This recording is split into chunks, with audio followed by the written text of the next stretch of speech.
मैं अंशुमन जोशी और जैसे कि आप समझ ही गए होंगे मैं ब्राह्मण हूँ, बट वो वाला ब्राह्मण नहीं हूँ जो प्रेमचंद की कहानियों में आता था जिसने सोने की गाय मांग ली थी, है ना। तो उस तरीके से मत देखना, मुझे जज मत करना। दूसरी चीज, बेसिकली आप लोग नेशनलिज्म को कौन कौन मानता है आप में से? तो देखो, आप लोग अगर नेशनलिज्म पे 1% भी यकीन करते हो, मैं उस नेशनलिज्म की बात कर रहा हूं जिसके बेस पे आपने मोदी को प्रधानमंत्री बनाया हुआ है 15 साल से, अर्नब गोस्वामी को जिता रहे हो हर बार, मतलब अर्नब गोस्वामी की एंकरिंग सुन रहे हो, या हर बॉलीवुड की मूवी को हिट करवा रहे हो, इस बार गदर को भी हिट करवाया है ना। तो उस नेशनलिज्म की कसम है, मेरे जोक्स अच्छे हों गंदे हों, हंसना जरूर है।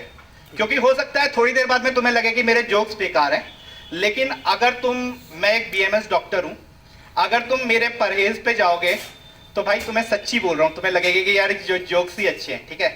तो नेशनलिज्म होगा, तुम्हें बहुत सारे लोग की दुआएं मिलेगी अगर तुम गलती से भी मेरे जोक्स पे हंस देते हो, थोड़ा भी हंसते हो, ठीक है। इसके अलावा एक चीज और थोड़ा सा सोच लीजिएगा, मतलब आपको मैं अपने परहेज के बारे में बताता हूं। तो अब जैसे होता है ना, कई बार हम लोग घरों में जाते हैं तो सारे के सारे लोग बोलते हैं बेटा तुम इन अंकल को पहचानते हो, इन अंकल को पहचानते हो। तो मेरी एक भाभी जी हैं, उन्होंने अपने 10-12 साल की, सॉरी 10-12 तो नहीं, 7-8 साल की बच्ची होगी, उससे पूछा जानते हो तुम ये कौन है? तो बोली हाँ जानती हूँ। बोला कौन है? बोले समोसे बंद करवाने वाले अंकल।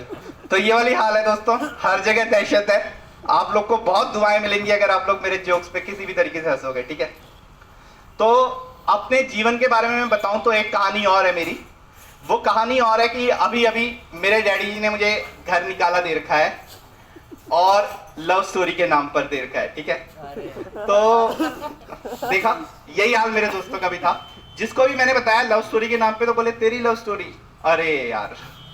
तो उन बेचारों को ये दुख है कि साले तेरी शक्ल वाले को मिल गई लड़की। लेकिन देखो दोस्तों, उसकी भी ना एक ट्रिक होती है, सीधा सा पॉइंट है यार, मतलब एक सीरियस बात करते हैं हम लोग। वो ट्रिक ये होती है, तो हम सब लोग को पता है कि जब तक आप 12 साल की होती है तब तक लड़कियां भी हमारी जैसी होती हैं। मतलब मैं ये नहीं बोल रहा वो बदसूरत होती हैं, बट हम लोग भी इतने बदसूरत नहीं होते। मतलब 12-13 साल के बाद में हम लोग की शक्ल पे दाढ़ी दूढ़ी जो भी उल्टी सीधी चीजें वो होती है ना, मेरे तो बाल भी व्हाइट हो गए व्हाटएवर। तो देखो दोस्तों, 12-13 साल की उम्र वाली लड़की जब आप लोग 6th-7th में पढ़ रहे होते हो, मेरी भी जो गर्लफ्रेंड है वो 7th में थी उस वक्त अपन ने सेट कर ली थी। क्योंकि देखो भाई, बाद में वो मांगती है कि मेरे को ये चाहिए, मुझे ये 5 अर्निंग डिजिट अर्निंग्स चाहिए, ये चाहिए वो चाहिए। उस वक्त तो भाई अगर आप एक कैडबरी भी दे दो, एक छोटी सी टॉफी भी दे दो, तो सब चल जाता था, ठीक है।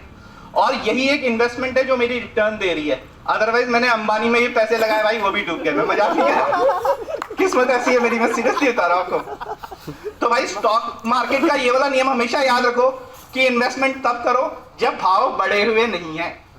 एक बार भाव बढ़ गए तो तुम्हारा कुछ भी नहीं हो सकता, मतलब तुम्हारी गलती है भाई, मैं क्या बोलूं तुम लोग को, ठीक है। अब मतलब जैसे उस वक्त, और मेरे लिए पता है ये एक और लक की बात रही, जब मैं अब मैं जैसे बड़ा हुआ हूं तो मैं जैसे देख रहा हूं गाने, तो मुझे नजर आ रहा है वो अक्षय कुमार बोल रहा है दिला दूं तेनू बुर्ज खलीफा, है ना। तो मेरे को एज अ मेल मेरे को बहुत ज्यादा इनसिक्योर हो जाना चाहिए, बट मैंने बोला कोई टेंशन नहीं भाई, मेरी 7 से डिसाइडेड है, मैंने शेयर खरीद के रखे हुए हैं, तो मेरे को कोई टेंशन नहीं है, ठीक है। दूसरी चीज, इसी तरीके से ही वो रॉकी भाई, वो अपनी वो उसके लिए वाइफ के लिए प्रॉपर अच्छी तरह पंखा लेके आ रहा है, वो उसके पापड़ सुखाने के लिए। अपन ने ऐसा कुछ नहीं किया भाई। क्या टाइम, क्या लॉजिक, सही टाइम पे इन्वेस्टमेंट। तो ये शेयर मार्केट का रूल हमेशा लाइफ में याद रखो, कहीं नहीं जाती तुम्हारी जिंदगी, कहीं नहीं जाती, ठीक है। तीसरी चीज, अब इसके बाद में आप लोग बोलोगे ठीक है यार ये तो हो गया, लेकिन अगर लड़की बाद में सुंदर नहीं निकली, बहुत सुंदर नहीं निकली, देखो भाई ये तुम लोग को टेंशन होगी, अपन को पता है। अभी शूर्पणखा के बारे में कोई वर्णन नहीं है कि वो कहां गई है। अगर शूर्पणखा भी जिंदा होती और मुझे गलती से प्रपोज आ जाता तो ना नहीं करनी भाई, सीधा सा बात है। ब्राह्मण आदमी हूं, किसी का दिल नहीं दुखाता, शांति से रहता हूं, कोई टेंशन नहीं है, ठीक है ना। तो ये वाली टेंशन मेरी तो है नहीं। बट अगर आप लोग के दिमाग में फिर भी ऐसा कोई है, कोई चूजी आदमी जिसको लगता है कि यार गर्लफ्रेंड सुंदर होनी चाहिए, तो भाई डाइवर्सिफिकेशन का नियम सिखा के गए हैं शेयर मार्केट वाले, ठीक है। हेमा, रेखा, जया और सुषमा कोई तो ढंग की निकलेगी, सीधा सा पॉइंट है, ठीक है। तो वो वाला पॉइंट भी खत्म हो गया। और आप उस वक्त होते हो कि यार 4 4 भाई कैडबरी की 4 चॉकलेट हम लोग अरेंज कर सकते हैं, 50 रुपए की पॉकेट मनी में भी अरेंज हो सकती है, जो भाई बोल रहा था अभी। इसके अलावा एक और पॉइंट है कि भाई आप लोग किस तरीके से, जैसे लड़की चलो हमने पटा तो ली, लेकिन आजकल तो हर 2-2 3-3 दिनों में ब्रेकअप हो जा रहे हैं, तो कैसे टिका के रखनी है। देखो ऐसा किसी की लाइफ अच्छी नहीं होती, मेरी भी लाइफ में ऐसा बहुत बार आया है कि जिस वक्त मेरे को मेरी गर्लफ्रेंड ने बोला कि यार मेरे को छोड़ के जा रही हूँ, व्हाटएवर, तू तो तेरे अंदर ये कमी है और मोटा है, ऐसा है वैसा है ना, तो मेरे पास में एक सीधा सा नियम रहता था उसके लिए। मैंने एक शायरी लिखी थी, उसी वक्त मैंने लिखनी शुरू की। देखो सारे के सारे लोग शायरी इसीलिए लिखना शुरू करते हैं, या तो लड़की पटाने से पहले, या वो जब भाग के छोड़ के जा रही हो तब बेचारी को सेंटी करके रोक लिया जाए, हाथ पांव जोड़ के किसी तरीके से, ठीक है ना। तो उस वक्त मैंने उसको लिखा था, ए जानशी तू कर सकती है वो जो तेरे दिल में है हूबहू, ए जानशी तू कर सकती है वो जो तेरे दिल में है हूबहू, पर सोच लेना क्या पता तेरी शादी का पंडित मैं ही। तो बेचारी गलत मंत्रों के डर से अभी तक बैठी हुई है किसी तरीके से, ठीक है। तो दोस्तों देखो, ये तो मैंने आपको अपनी पर्सनल स्टोरी बता दी, बट एक ऐसी स्टोरी है जो शादीशुदा आदमी तो बोल नहीं सकता, लेकिन कुंवारे लोग थोड़ा बहुत बोल सकते हैं शायद, जिनका ब्रेकअप वगैरह हुआ हो, परंतु जो शादीशुदा आदमी बेचारा बोल नहीं पाता, उसकी तरफ से मैं आप लोग के लिए वो एक पोयम के थ्रू उसका इजहार करना चाहता हूं। तो वो क्या पोयम है, थोड़ा सा ध्यान से सुनिएगा, और अगर हंसेंगे तालियां बजाएंगे तो मेरे को अच्छा लगेगा, है ना। तो अब ये है जिंदगी की सबसे बड़ी पहेली के ऊपर, मतलब हमारे वक्त में ये थी, अब आप लोग के वक्त में क्या क्या हो गई होगी भगवान जानता है। तो जिंदगी बनी हुई है कैसी पहेली, कैसी पहेली, चाहा जिसको हमने मिली उसकी सहेली। वाह वाह वाह।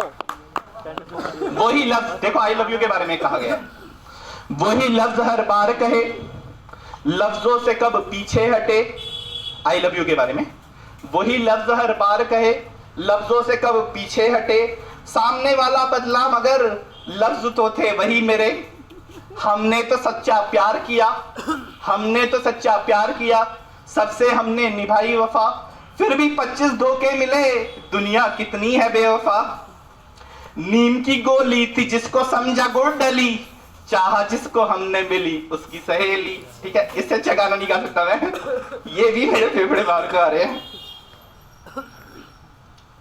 अब दिल तो मेरा भोला है सनम, दिल तो मेरा भोला है सनम, है मेरा दिल एक आईना, जितने इसके टुकड़े होंगे उतनों को पड़ेगा बांटना। माना माना चेहरे आंखों में लाखों थे बसे, पर हर चेहरे में कसम से बस देखा है तुम्हें, कसम से तेरी जगह सनम किसी ने न ली, किसी ने न ली, चाहा जिसको हमने मिली उसकी सहेली। ठीक है,